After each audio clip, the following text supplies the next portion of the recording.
Boa noite a todos, que neste momento de paz, de serenidade, que possamos aproveitar esta leitura, a mensagem de amor, para uma breve reflexão, retirando uma palavra, uma frase, para a nossa consciência, para o nosso coração.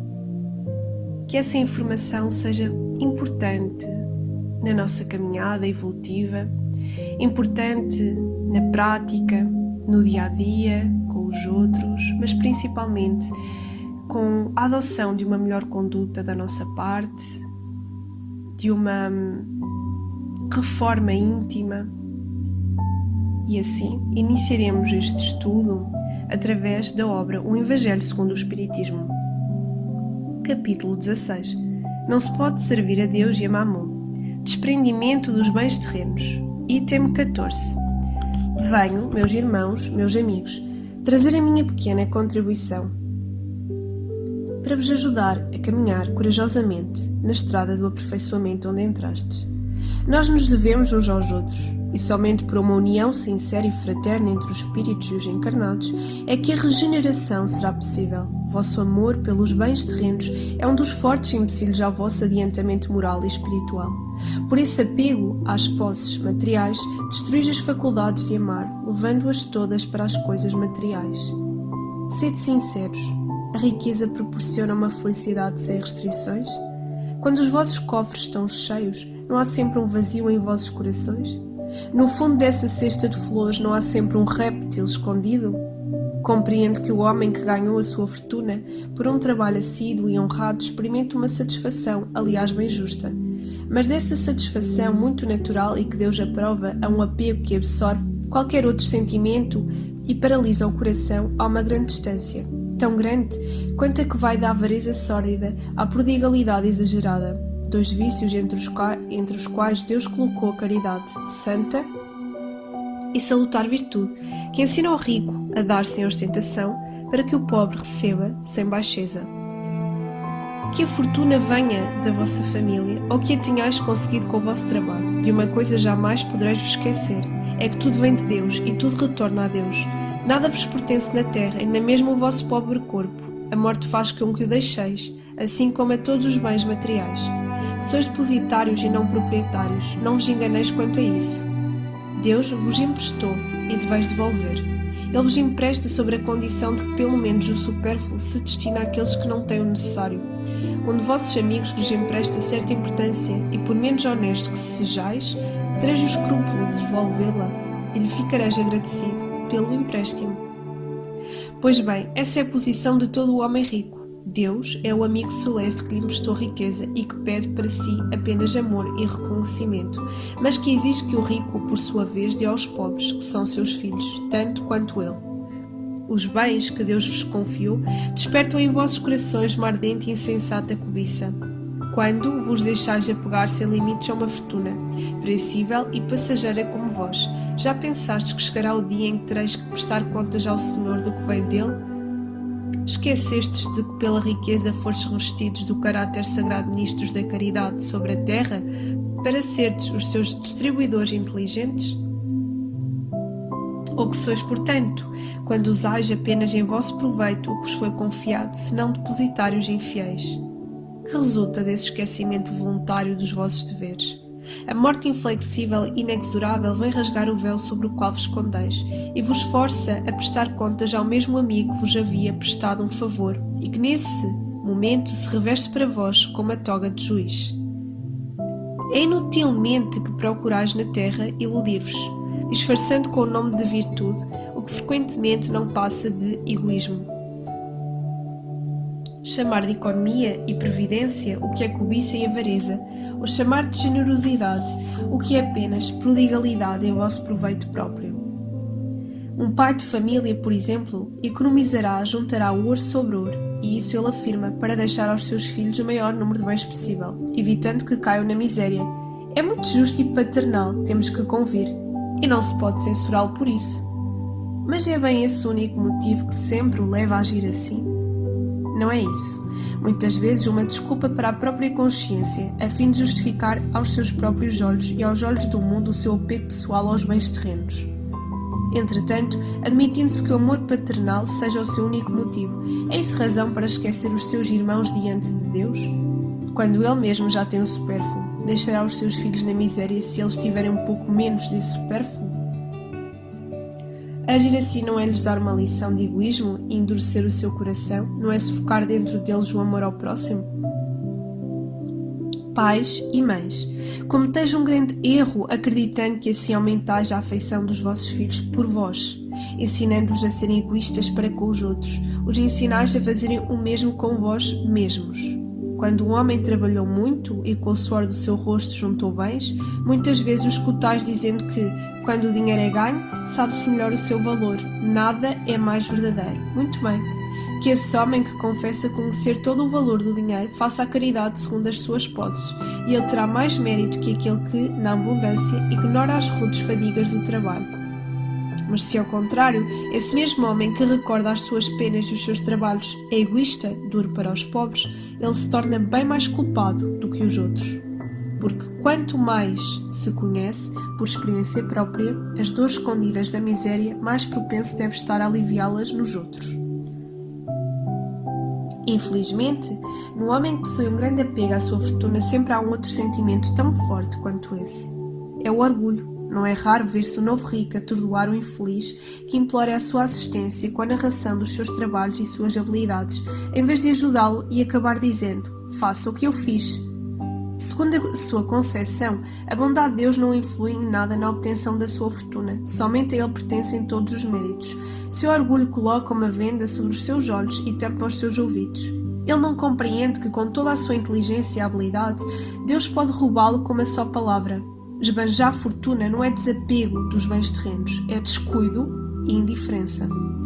O homem depositário desses bens não tem o direito de dilapidá-los nem de confiscá-los para o proveito próprio.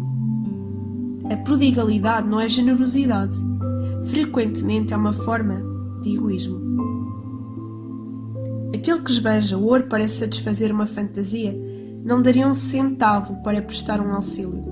O desapego aos bens terrenos consiste em apreciar a fortuna no seu justo valor, em saber servir-se dela em benefício dos outros e não somente para si, em não sacrificar por ela os interesses da vida futura, em perdê-la sem lamentações, se for da vontade de Deus, retirá-la de vós. Se, por reveses imprevistos, vos transformardes em um outro Jó, dizei da mesma forma que ele: Senhor, vós me destes, vós me tirastes, que a vossa vontade seja feita. Esse é o verdadeiro desapego. Antes de tudo, sede submissos, tendo fé naquele que, assim como vos deu e tirou, pode-vos tornar a dar. Resisti com bastante coragem ao abatimento, ao desespero que paralisa as vossas forças. Nunca vos esqueçais de que Deus, quando vos aflige com uma prova, sempre coloca uma consolação ao lado da prova maior. Mas pensai principalmente que existem bens infinitamente mais preciosos que os bens terrenos, e esse pensamento vos ajudará a desapegar-vos deles. O pouco valor que se dá a uma coisa faz com que se fique menos sensível à sua perda.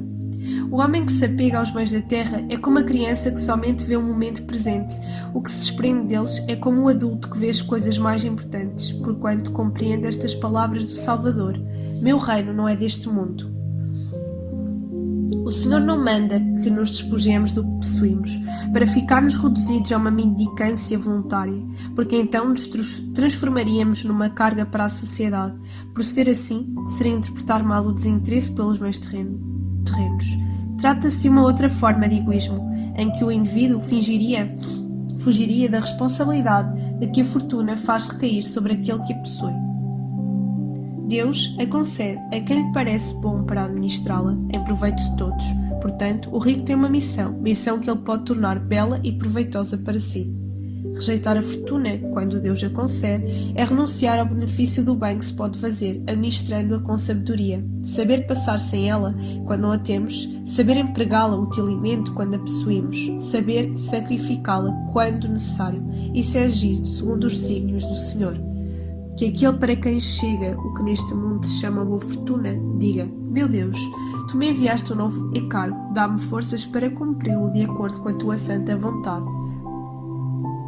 Eis aí, meus amigos, o que eu queria vos ensinar sobre o desprendimento dos bens terrenos. Resumirei dizendo: procurai-vos contentar com pouco. Se sois pobres, não invejeis os ricos, porque a fortuna não é necessária para a felicidade. Se sois ricos, não vos esqueçais de que os bens vos são confiados e que devereis justificar o emprego que lhes destes como uma prestação de contas de tutela. Não sejais depositário infiel, fazendo-os servir à satisfação do vosso orgulho e da vossa sensualidade. Não vos acrediteis com o direito de dispor unicamente para vós daquilo que é o empréstimo e não uma doação. Se não sabeis restituir, não tendes o direito de pedir. E lembrai-vos de que aquele que dá aos pobres salda a dívida que contraiu com Deus. Constantino, 1863. Após a leitura sucinta deste tema, conseguimos compreender que o nosso corpo é um empréstimo. Embora se destine a uma utilidade na esfera terrestre, nós devemos prestar-lhe cuidado, tendo atenção com a alimentação, os cuidados de higiene. Porém, maior carga de responsabilidade nos compete na medida em que os maiores delitos são praticados contra o espírito. E como nós lemos através deste item 14 do capítulo 16, compreendemos o quão importante é o desapego. O corpo realmente contém apenas uma veste, mas o espírito, ele é portador de múltiplas reencarnações e necessita da nossa vigilância, precaução. E constam-se aos milhares de espíritos que na terra ou fora dela permanecem escravizados aos caprichos de terceiros que os vampirizam mental e emocionalmente em longo e implacável cativeiro que lhes bloqueia o acesso à verdade. Cuidar do espírito é estar atento a todas as informações que nos chegam, ser seletivo no ambiente e na companhia que nós vamos buscar para estar junto de cada um de nós. É zelar pelo nosso verdadeiro espírito e, como consequência, pelos espíritos que usufruem também da nossa companhia. Os nossos pensamentos, que são imensos pensamentos corrosivos, afetam o nosso corpo, que em graves sintonias vibratórias chamam os espíritos que se encontram sem esclarecimento à procura de nos provocar graves problemas, discórdias, conflitos. O corpo material, ele encaminhar-se-á para a morte, mais cedo ou mais tarde, mas o espírito não, ele sobrevive, é eterno. Então, neste percurso terreno, que importância damos a estes conflitos, discórdias, discussões? Muitas vezes, de acordo com a falta de heranças, a falta de alguma riqueza. Que importância nós consagramos a estas riquezas, desprezando tantas vezes os pobres? Deus concedeu-nos a inteligência. Que aproveitamento lhe damos? Utilizamos a nossa inteligência para proveito próprio? Ou ainda, para trabalhar com o próximo, para auxiliar o outro?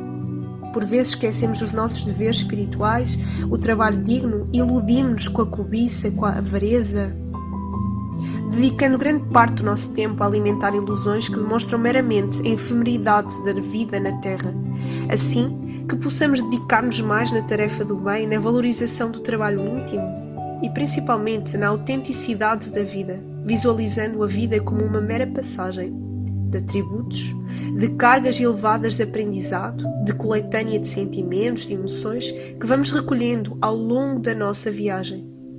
E que nos lembremos, no fim, de cada um desses momentos, que nos possamos realmente focar, fotografar, cada um deles em comunhão fraterna, nas nossas famílias, até mesmo no momento em que nós ajudamos aqueles que mais necessitam.